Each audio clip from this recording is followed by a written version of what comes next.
यह बात बिल्कुल सच है कि दिन बदलने में देर नहीं लगती। गुरु नानक देव जी की वाणी और जीवन हमें यही सिखाते हैं कि समय हमेशा एक जैसा नहीं रहता। गुरु जी ने समझाया कि ईश्वर की इच्छा से राजा भिखारी बन सकता है और भिखारी राजा। जब अकाल पुरख की कृपा दृष्टि हम पर होती है तो किस्मत बदलने में भी देर नहीं लगती। बहुत पुराने समय की बात है। पंजाब के एक शहर में एक बहुत पुराना घर था। उस घर से लड़ाई झगड़े की आवाजें आ रही थी। एक महिला अपने पति से जोरदार बहस कर रही थी और बच्चे भी रो रहे थे। उनकी आवाजें सुनकर ऐसा लगता था मानो उन पर कोई बहुत बड़ा दुख टूट पड़ा हो। रोते हुए बच्चों के पिता का नाम सुरजीत था। वह सिर झुकाए अपनी पत्नी की सारी बातें चुपचाप सुन रहा था। यह उस समय की बात है जब पंजाब के एक शहर में एक भयंकर बीमारी फैल गई थी। उस बीमारी से बहुत से लोगों की मृत्यु हो गई और सुरजीत भी उसी बीमारी की चपेट में आ गया। उसकी पत्नी और दोनों बच्चों ने कुछ दिन तक बड़ी कठिनाई सह ली, लेकिन कई दिनों तक भोजन न मिलने के कारण उनका धैर्य जवाब देने लगा। घर में पैसों की इतनी तंगी थी कि खाने के लिए कुछ भी नहीं बचा था। सुरजीत की पत्नी जीत ने उससे कहा, आप कोई काम ढूंढिए। इस तरह घर पर बैठे रहने से हमारे बच्चे भूख से मर जाएंगे। पत्नी की बात सुनकर सुरजीत बोला, मैंने अपने पूरे जीवन में ईमानदारी की कमाई की रोटी खाई है। मैंने कभी कोई गलत काम नहीं किया। लेकिन इस बीमारी ने मेरे शरीर को इतना कमजोर कर दिया है कि अब मैं कोई भी काम करने के लायक नहीं रहा।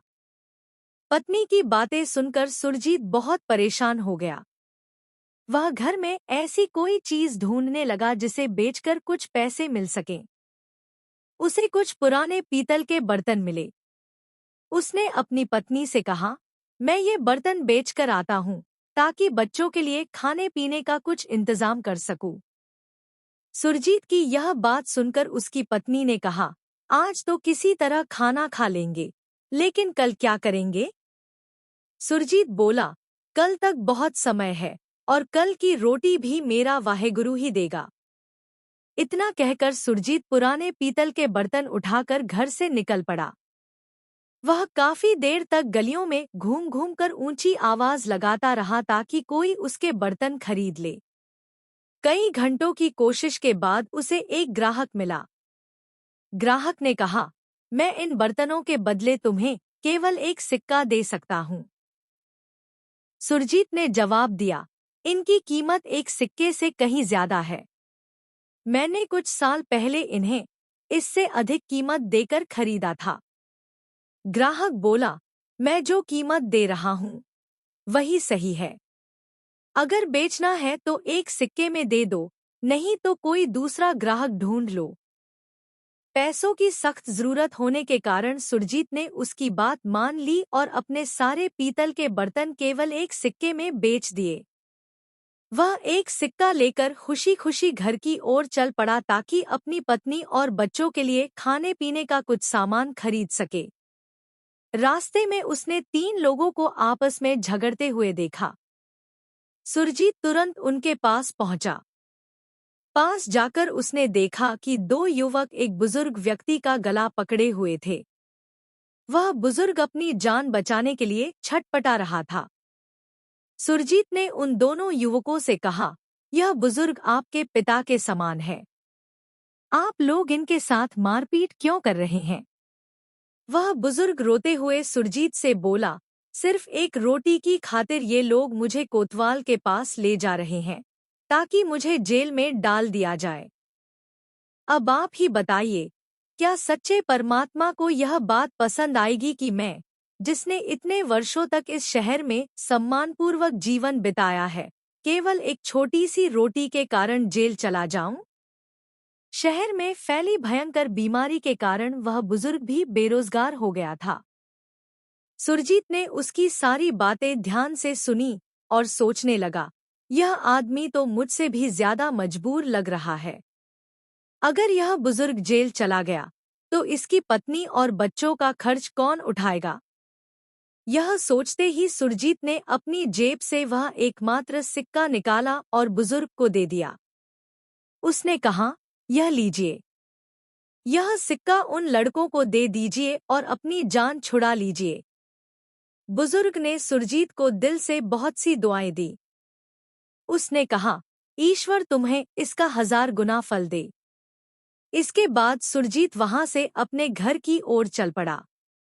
रास्ते भर वह यही सोचता रहा कि घर पहुंचकर अपनी पत्नी और बच्चों को क्या जवाब देगा। लेकिन उसके मन में यह संतोष भी था कि इतनी गरीबी में भी उसने एक जरूरतमंद इंसान की मदद की है। कुछ घंटों बाद सुरजीत अपने घर पहुंचा। उसने दरवाजा खटखटाया। जब उसकी पत्नी ने दरवाजा खोला तो उसने देखा कि सुरजीत सिर झुकाए चुपचाप खड़ा है। उसे देखते ही उसकी पत्नी समझ गई कि वह खाने पीने का कोई भी सामान नहीं ला सका। उसे यह भी लगा कि जिन पुराने पीतल के बर्तनों को बेचने के लिए वह लेकर गया था, वे भी अब उसके पास नहीं है। पत्नी जीत ने उससे पूछा, क्या हुआ? तुम खाली हाथ क्यों लौट आए? और उन पीतल के बर्तनों का क्या हुआ? तब सुरजीत ने अपनी पत्नी को शुरू से अंत तक पूरी घटना बता दी। सारी बात सुनने के बाद उसकी पत्नी ने कहा, तुमने एक बुजुर्ग की मदद की, यह बहुत पुण्य का काम है। लेकिन तुम्हें यह भी समझना चाहिए कि तुम्हारा अपना परिवार भी कई दिनों से भूखा है। अब तुम अपने भूखे बच्चों को क्या खिलाओगे? और इस शहर में हमारी मदद कौन करेगा? सुरजीत बोला, वह बुजुर्ग हमसे भी ज्यादा मुसीबत में था। ईश्वर ने मुझसे जो करवाना था, वह हो गया। अब तुम्हारे बार बार कहने से वह सिक्का वापस नहीं आ जाएगा। इसलिए बीती बातों को छोड़ो और आगे का सोचो। सुरजीत काफी देर तक सोचता रहा। अचानक उसके मन में एक विचार आया। वह उठकर अपनी पत्नी के पास गया और बोला, तुम्हारी उंगली में जो चांदी की अंगूठी है, क्यों न उसे बेच दें? उसकी पत्नी ने तुरंत मना कर दिया। उसने कहा, यह अंगूठी मुझे मेरे पिता ने दी थी। मैं इसे अपनी आखिरी सांस तक नहीं बेचूंगी। सुरजीत ने उसे फिर समझाया, अभी हमारी मजबूरी है। अगर इसे बेच देंगे तो कुछ दिनों तक घर का गुजारा हो जाएगा। जब उसकी पत्नी ने देखा कि उनके पास बेचने के लिए इस अंगूठी के अलावा कोई और चीज नहीं बची है, तो वह फूट फूट कर रोने लगी।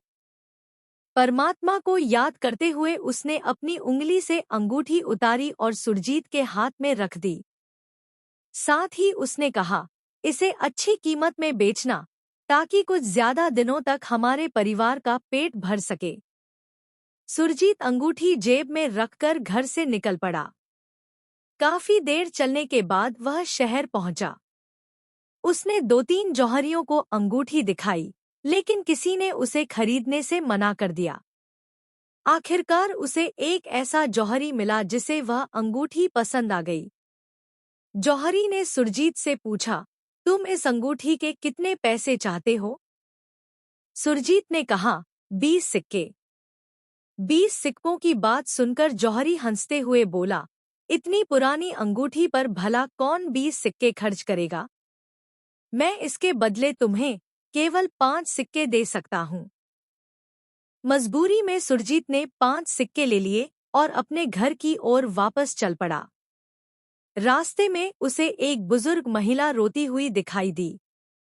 उसके साथ एक छोटी बच्ची थी, जिसने उसका हाथ पकड़ रखा था। बुजुर्ग महिला अपनी बेटी से कह रही थी, मुझे किसी वैद्य के पास ले चल। बेटी बेबस होकर बोली, माँ, मुझे माफ कर दो। मैं अपनी माँ का इलाज कराने के लिए पैसे कहाँ से लाऊं? जब सुरजीत ने माँ बेटी की हालत देखी, तो वह उनके पास गया और उनके दुख का कारण पूछा। बुजुर्ग माँ ने सुरजीत से कहा, मैंने अपनी बेटी का पालन पोषण करने में अपनी पूरी जिंदगी लगा दी। अब जब मैं बीमार हो गई हूँ, तो यह मुझे किसी वैद्य के पास भी नहीं ले जाती। यह सुनकर उसकी बेटी बोली, मैं मानती हूँ कि मेरी माँ ने मुझे पालने पोसने के लिए बहुत कष्ट सहे हैं, लेकिन मैं भी बहुत मजबूर हूँ। हमारे घर में बिल्कुल भी धन नहीं है। मेरे सिर पर पिता का साया भी नहीं है। गरीबी के कारण कोई मुझे काम पर भी नहीं रखता। मेरे पास इतने पैसे भी नहीं हैं कि मैं अपनी माँ का इलाज करा सकूं। बुजुर्ग माँ की हालत देखकर सुरजीत का दिल पसीज गया। उसने अपनी जेब से 5 सिक्के निकाले और उस बुजुर्ग महिला को दे दिए। यह देखकर माँ की आंखों से आंसू बहने लगे। उसने सुरजीत को दिल से ढेरों आशीर्वाद दिए। अब सुरजीत एक बार फिर पूरी तरह खाली हाथ हो चुका था। उधर घर पर उसकी पत्नी और बच्चे कई दिनों से भूखे थे। थकाहारा और निराश सुरजीत किसी तरह घर पहुंचा। उसने दरवाजा खटखटाया। उसकी पत्नी और बच्चे उसी का इंतजार कर रहे थे। पत्नी जीत ने जल्दी से दरवाजा खोला, लेकिन जैसे ही उसने सुरजीत का उतरा हुआ चेहरा देखा, वह समझ गई कि वह एक बार फिर खाली हाथ लौट आया है। इस बार जीत को बहुत गुस्सा आया। जब सुरजीत ने उसे पूरी बात बताई, तो वह बोली, एक बार फिर तुम दूसरों की मदद करते करते अपने ही परिवार को भूल गए। मुझे समझ नहीं आता कि तुम्हें अपने बच्चों से इतना कम प्रेम क्यों है। अब तुम ही बताओ, हम क्या करें? अपना पेट कैसे भरें? मेरे बच्चे अब और भूखे नहीं रह सकते। शायद कल सुबह तक ये जिंदा भी न रहें। कहीं ऐसा न हो कि ये भूख से ही दम तोड़ दे। पत्नी की बातें सुनकर सुरजीत अपनी नजरें झुकाकर खड़ा रहा। वह अपनी पत्नी की आंखों में आंखें मिलाकर बात भी नहीं कर पा रहा था। उसने धीमे स्वर में कहा, हमारी मदद केवल वही सच्चा परमात्मा करेगा। अगर तुमने उस बुजुर्ग महिला की हालत देखी होती, तो शायद तुम भी वही करती जो मैंने किया। इसलिए बिल्कुल मत घबराओ। वाहेगुरु अवश्य कोई न कोई रास्ता निकालेंगे। इतना कहकर सुरजीत एक बार फिर उठ खड़ा हुआ और घर में ऐसी कोई चीज ढूंढने लगा जिसे बेचकर कुछ पैसे मिल सकें। घर के एक छोटे से कोने में उसे मिट्टी के 3 बर्तन रखे दिखाई दिए। उसने वे तीनों बर्तन उठाए और अपने झोले में रख लिए। उसे ऐसा करते देखकर उसकी पत्नी बोली, अब इनसे भी हाथ धो लो। इन मिट्टी के बर्तनों को न कोई खरीदेगा और न ही इनके बदले कोई गिरवी पर पैसे देगा। लेकिन सुरजीत ने उसकी बात का कोई उत्तर नहीं दिया और फिर से घर से निकल पड़ा। बाजार पहुंचकर वह एक सेठ की दुकान पर गया और बोला, मुझे थोड़ा सा कर्ज दे दीजिए। दुकानदार ने कहा, कर्ज तो मिल जाएगा, लेकिन उसके बदले तुम्हें कोई ऐसी चीज गिरवी रखनी होगी जिसकी कुछ कीमत हो। सुरजीत ने अपने झोले से वे तीनों मिट्टी के बर्तन निकाले और कहा, मेरी पूरी जिंदगी की यही बची हुई पूंजी है। सेठ ने उन बर्तनों को ध्यान से देखा और बोला, ये तो पुराने और इस्तेमाल किए हुए मिट्टी के बर्तन हैं। इनकी कोई कीमत नहीं है। तुम घर जाकर कोई दूसरी चीज लेकर आओ, तभी मैं तुम्हें कर्ज दे सकता हूँ। यह सुनकर सुरजीत वहां से चला गया। वह शहर की कई दूसरी दुकानों पर भी गया, लेकिन हर जगह उसे निराशा ही हाथ लगी।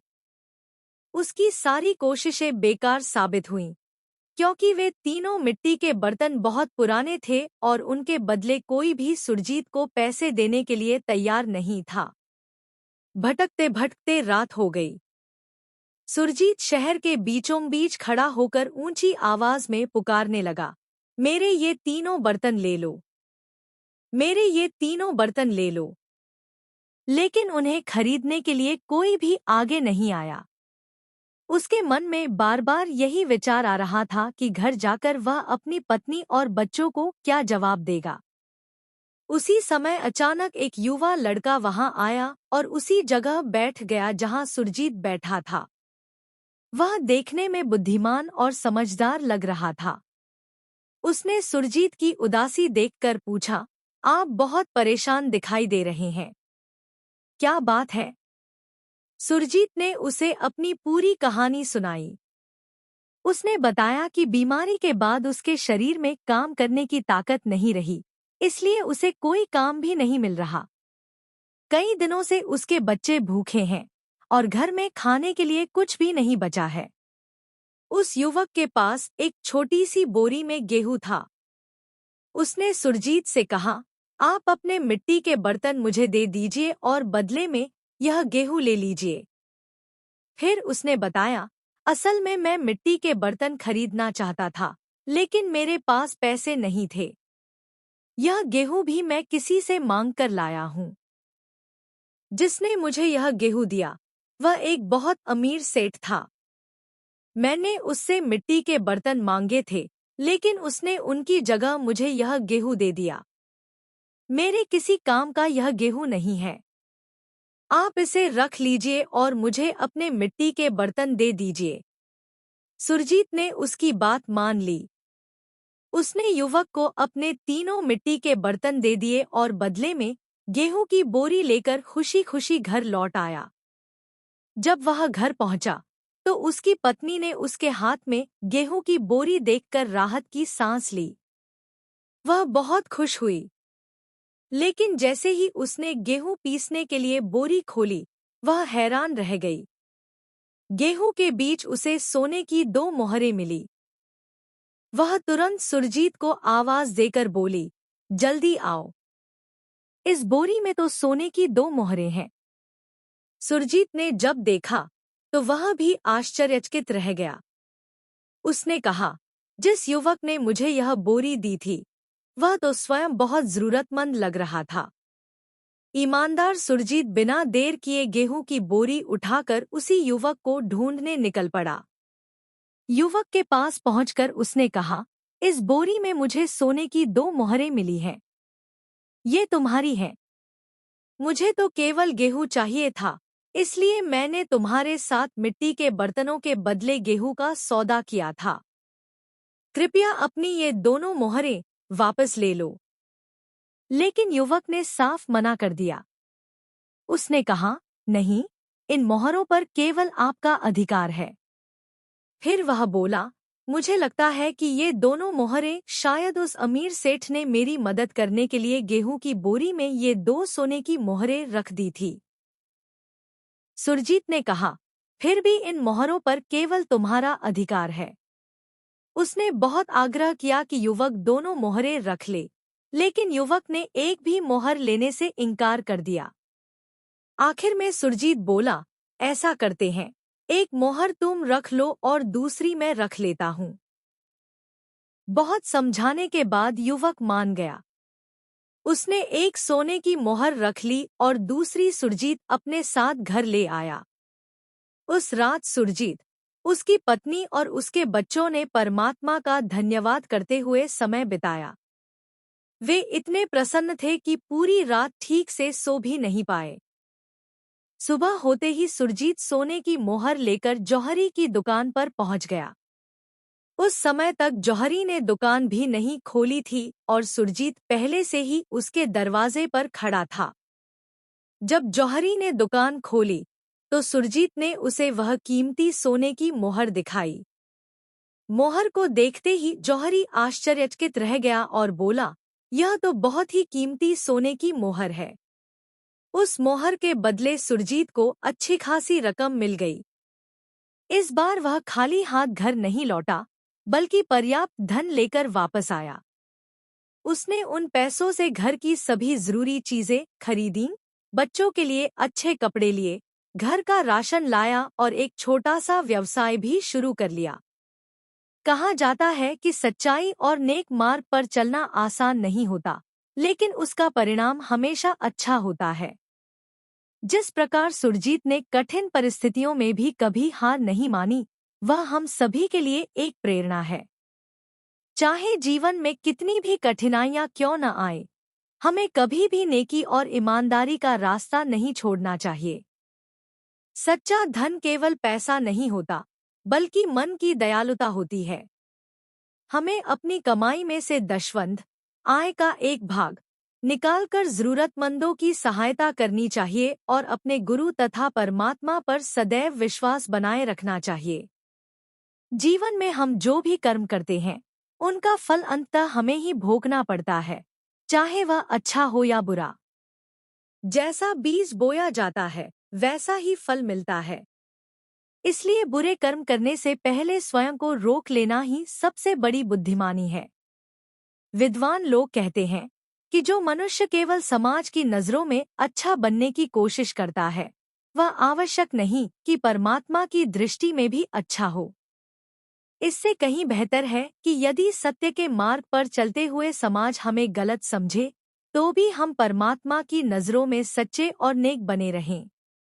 गुरु तेग बहादुर जी का उपदेश है कि जो होना निश्चित है वही होगा, इसलिए व्यर्थ की चिंता नहीं करनी चाहिए। यदि किसी काम में घाटा हुआ तो वह होना ही था। यदि बुढ़ापा आया तो वह भी जीवन का स्वाभाविक नियम है। यदि कोई दुर्घटना हुई या कभी अपमान सहना पड़ा तो वह भी जीवन की घटनाओं का एक हिस्सा है।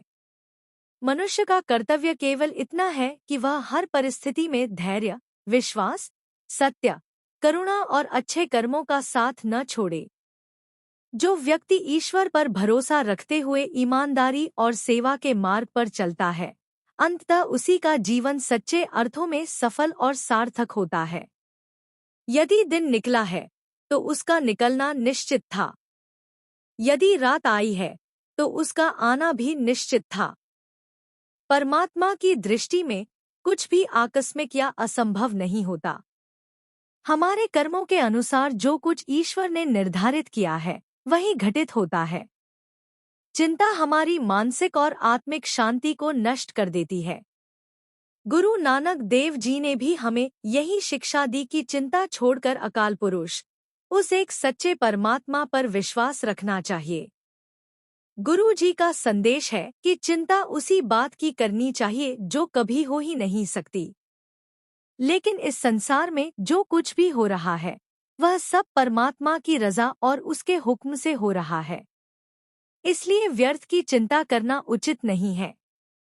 गुरु नानक देव जी ने समझाया कि जब परमात्मा ने जीवों की रचना की है तो उनके भोजन और जीवन निर्वाह का प्रबंध भी पहले से ही कर रखा है। वे बताते हैं कि जल के भीतर रहने वाले जीवों को भी वही रोजी देता है, जबकि वहां न खेत है और न ही कोई बाजार। जब परमात्मा समस्त सृष्टि की देखभाल करता है तो हमें अनावश्यक चिंता करने की क्या आवश्यकता है। इस संसार में जो कुछ भी घटित होता है उसे हमें परमात्मा की इच्छा मानकर स्वीकार करना चाहिए। जब हम उसके हुक्म को स्वीकार कर लेते हैं तब हमारे भीतर का अहंकार और भय दोनों समाप्त होने लगते हैं। सुरजीत की कहानी हमें यही सिखाती है कि सत्य, ईमानदारी और निस्वार्थ सेवा का मार्ग भले ही कठिन हो, लेकिन वही जीवन का वास्तविक उद्देश्य है। गुरु नानक देव जी की शिक्षाओं ने सुरजीत को हर परीक्षा में सफल बनाया। उसका जीवन बताता है कि जब हम सत्य और धर्म के मार्ग पर अडिग रहते हैं तथा बिना किसी स्वार्थ के दूसरों की सेवा करते हैं, तब गुरु की कृपा सदैव हमारे साथ रहती है।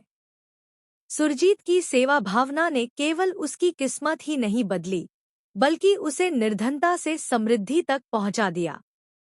हमें भी अपने जीवन में गुरु नानक देव जी के सिद्धांतों को अपनाकर ईमानदारी, परिश्रम और सेवा के मार्ग पर चलना चाहिए।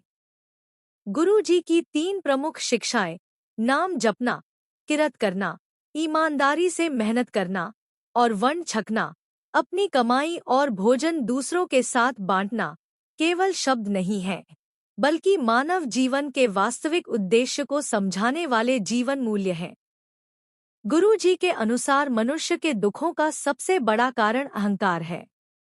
विनम्रता और नम्र स्वभाव अपनाकर ही परमात्मा की प्राप्ति संभव है। अमीर गरीब, ऊंच नीच और जात पात के भेदभाव को मिटाने के लिए गुरु जी ने संगत और पंगत अर्थात लंगर की परंपरा आरंभ की, जहां सभी लोग बिना किसी भेदभाव के एक साथ बैठकर भोजन करते हैं।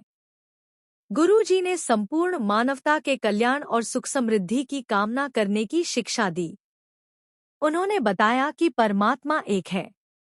उसका कोई रूप, रंग या आकार नहीं है। वह सर्वव्यापक है, अर्थात हर स्थान पर और प्रत्येक मनुष्य के भीतर विद्यमान है। इसलिए हमें अपनी ईमानदारी की कमाई में से कुछ हिस्सा जरूरतमंदों और असहाय लोगों की सहायता के लिए अवश्य निकालना चाहिए। यही सच्ची सेवा है और यही गुरु की शिक्षा का सार है।